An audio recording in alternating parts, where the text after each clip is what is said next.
आज की कक्षा में आप सभी का स्वागत है। आज हम पढ़ने जा रहे हैं सिंपल पास्ट और प्रेजेंट परफेक्ट में अंतर। दोनों में अंतर क्या है?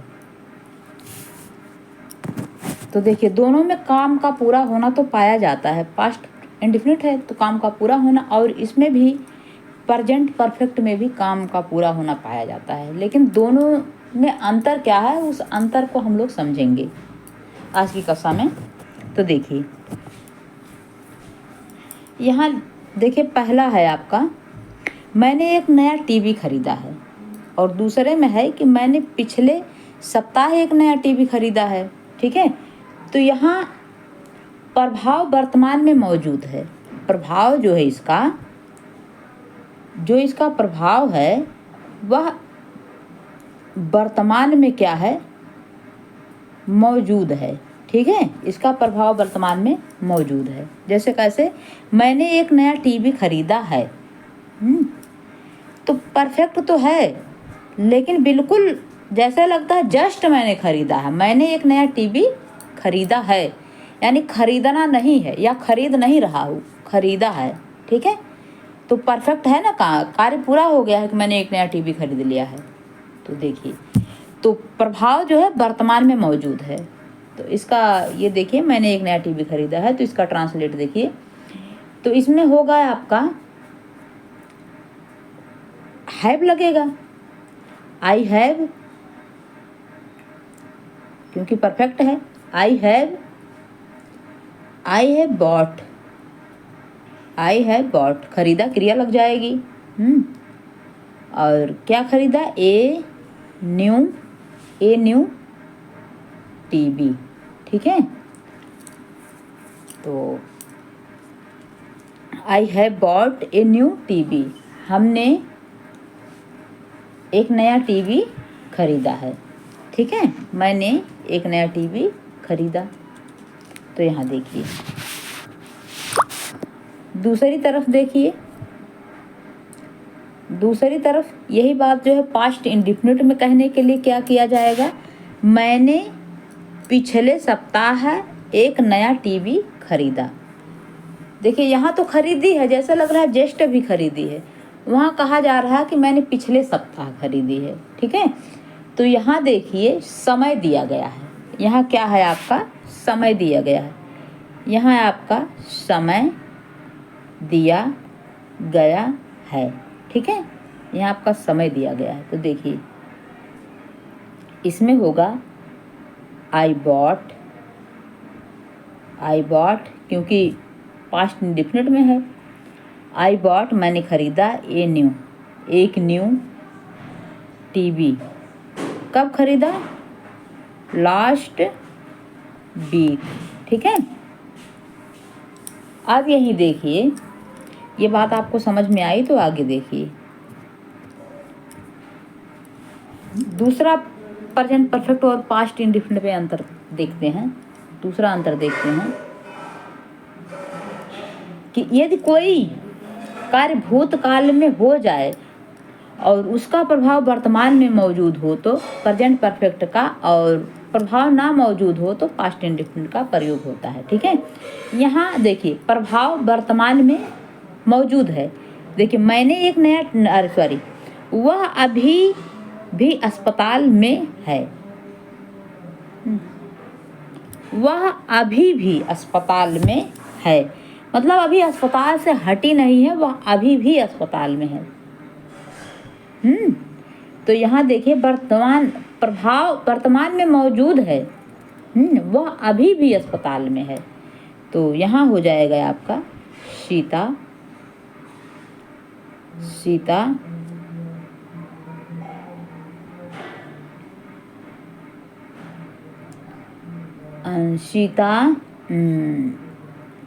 वह, यानी सीता, यहाँ मैंने गलत लिख दिया। यहाँ सीता का नाम है। ठीक है, सीता अभी भी अस्पताल में है, तो सीता हैज हैड एन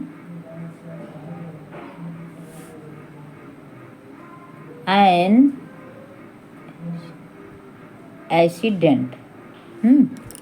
वह अभी भी अस्पताल में है। ठीक है, अब देखिए दूसरा है, अब वह अस्पताल में नहीं है। अब वह अस्पताल में नहीं है, यानी अस्पताल में थी लेकिन अब नहीं है, प्रभाव वर्तमान में मौजूद नहीं है।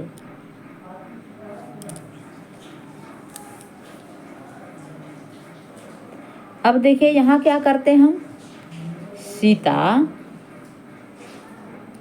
Had an accident. ठीक है, तो अब वह अस्पताल में नहीं है। ठीक है, आगे देखिए, यहाँ देखिए अंतर आप लोग,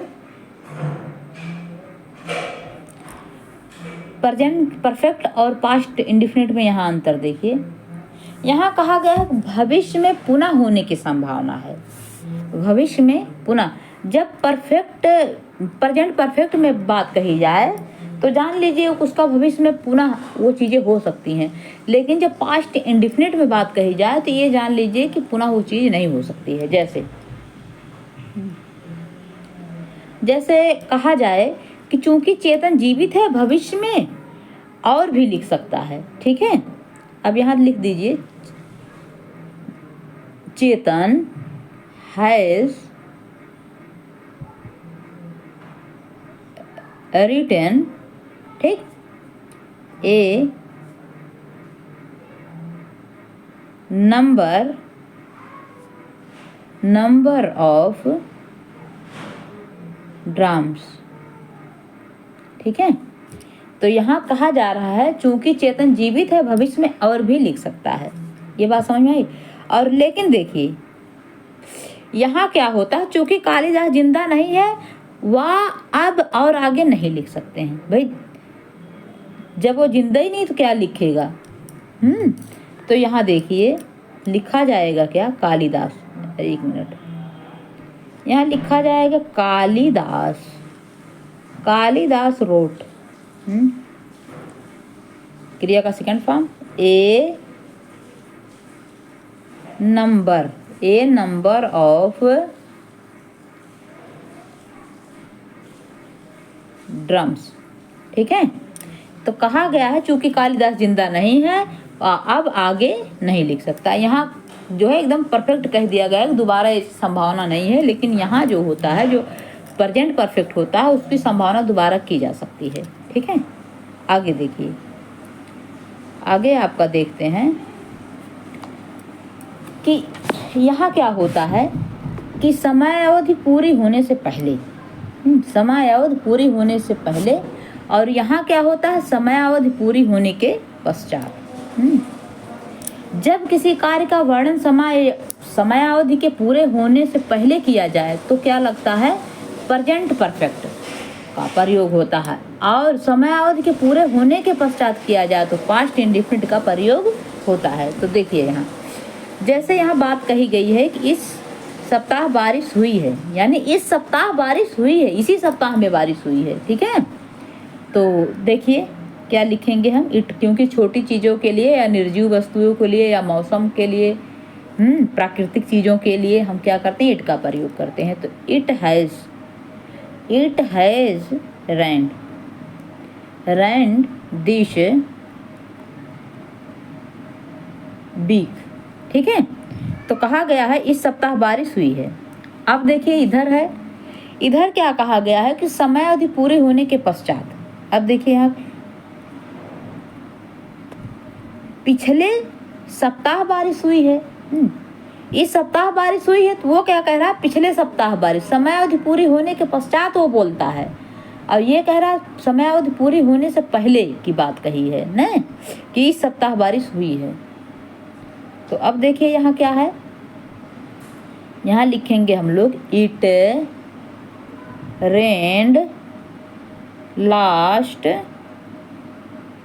वीक। ठीक है, तो आज की कक्षा यहीं पे समाप्त होती है। धन्यवाद। अभी हमने पास्ट इंडेफिनिट पढ़ाया है और प्रेजेंट इंडेफिनिट अब पढ़ाएंगे हम फ्यूचर इंडेफिनिट।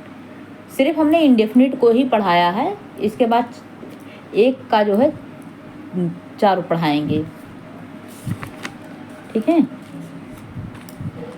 प्रेजेंट, जैसे प्रेजेंट हमने पढ़ाया, पास्ट हमने पढ़ाया, अब फ्यूचर भी पढ़ाएंगे, ठीक है। आज की कक्षा यहीं पे समाप्त होती है। धन्यवाद।